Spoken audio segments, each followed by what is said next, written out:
They didn't build the system. They were born into it. And it was the most powerful system on Earth. But to understand that power, we must rewind. The year was 1945. The war had ended. Europe lay shattered beneath broken concrete and ash. Entire cities had been reduced to skeletons. Factories that once roared now stood silent. Across Asia, the destruction looked the same. The old industrial world had been crushed. But one nation stood almost completely untouched. The continental United States had escaped invasion. Its cities were standing. Its factories were humming. Its infrastructure was not rubble, but ready. And it had something no one else did. It had industrial supremacy. By 1945, America produced half the world's goods. Steel, oil, automobiles, machinery, chemicals, airplanes. The arsenal of democracy had won the war. And now those machines turned toward prosperity. Soldiers returned home to something rare in history. A country ready to expand, not rebuild. Jobs were waiting. Factories were expanding. Wages were rising with national productivity. And the government had a bold new promise. It was called the GI Bill. Millions of veterans received access to college education. Others received low-cost government-backed home loans. The barriers to middle-class life suddenly lowered. And families rushed through that opening. Developers built entire suburbs almost overnight. Levittown became the blueprint for modern suburbia. Affordable homes with small yards and garages. A single income could support an entire household. Manufacturing jobs paid stable, livable wages. Productivity and pay moved upward together. Meanwhile, the rest of the world rebuilt slowly. America exported goods to every recovering nation. Dollars flowed back across the Atlantic. The United States held most of the world's gold. Its currency became the global anchor. And then came the babies. Between 1946 and 1964, birth rates exploded. 76 million children entered the world. They would later be called the baby boomers. But at first, they were simply children. They grew up in freshly built neighborhoods. Streets were quiet, predictable, and safe. Lawns were trimmed like symbols of stability. Schools were expanding to meet swelling classrooms. New textbooks, new desks, new beginnings. College campuses grew larger every single year. Education was suddenly within reach of millions. Meanwhile, highways began stitching the nation together. Concrete and asphalt reshaped the American landscape. The interstate highway system changed everything. Families could travel farther than ever before. Motels, diners, and roadside attractions flourished. The country felt wide open and full of possibility. Inside homes, new appliances promised easier lives. Washing machines, refrigerators, televisions became normal. Consumption became a symbol of success. Advertising painted a picture of perfect happiness. A home, a car, 2 children, stability. And for many, that promise felt real. Wages supported mortgages that seemed manageable. Debt levels remained modest and controlled. The dollar remained strong and trusted worldwide. The Cold War loomed, but prosperity continued. Anxiety existed, yet growth overshadowed fear. This was the world the boomers entered. By the late 1950s, America was unstoppable. Its factories powered half the global economy. Its workers earned wages the world envied. Unions negotiated contracts that built stability. Benefits included pensions and reliable health care. Retirement felt guaranteed, not uncertain. Corporate profits and worker pay rose together. Productivity climbed steadily year after year. The middle class expanded faster than ever before. Homeownership became the national norm.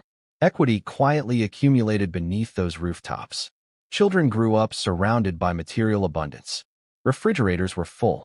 Closets were expanding. Optimism felt embedded in daily life. The dollar remained as solid as gold. Global trade flowed confidently through American ports. Foreign nations depended on American manufacturing. Meanwhile, Europe and Japan rebuilt carefully. But they had decades of recovery ahead. America faced almost no serious competition. Its industrial base stood unmatched and dominant. Capital investment poured into domestic expansion. Cities expanded upward with confidence. Suburbs expanded outward with equal speed. The economy felt like a rising tide, and most boats appeared to lift together. Income inequality remained historically low. Wealth distribution looked unusually compressed. Government spending fueled infrastructure and research. Highways, dams, and power grids expanded nationwide. NASA symbolized technological ambition and pride. The space race captured young imaginations. Science and engineering promised limitless futures. College enrollment surged throughout the decade. Degrees translated into stable professional careers. Banks issued mortgages with predictable fixed rates. Interest payments remained manageable and steady. Families planned decades into the future confidently. Expectations were stable, predictable, upward. Economic growth averaged nearly 4% annually. That pace compounds powerfully over time. Compounding growth builds enormous structural advantages. The boomers were children during this ascent.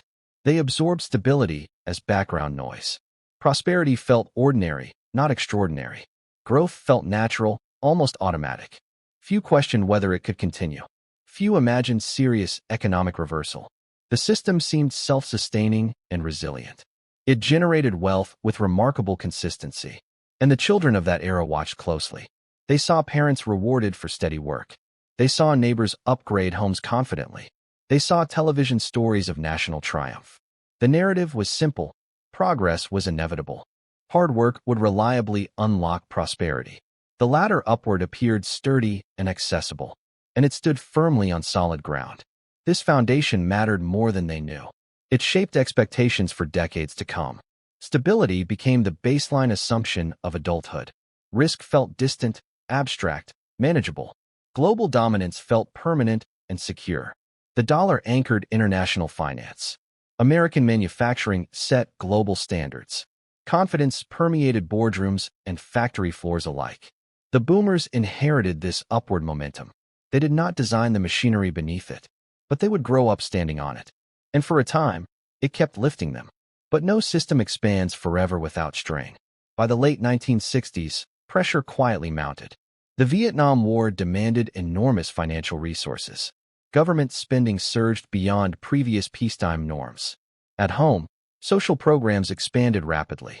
Ambition stretched federal budgets in multiple directions. Meanwhile, global competitors regained industrial strength. Germany and Japan rebuilt faster than expected. Their exports began challenging American dominance. For the first time, competition felt real. Trade balances began shifting gradually. The gold reserves quietly dwindled. Foreign governments questioned dollar convertibility. The monetary system showed subtle cracks. Then came a pivotal summer in 1971.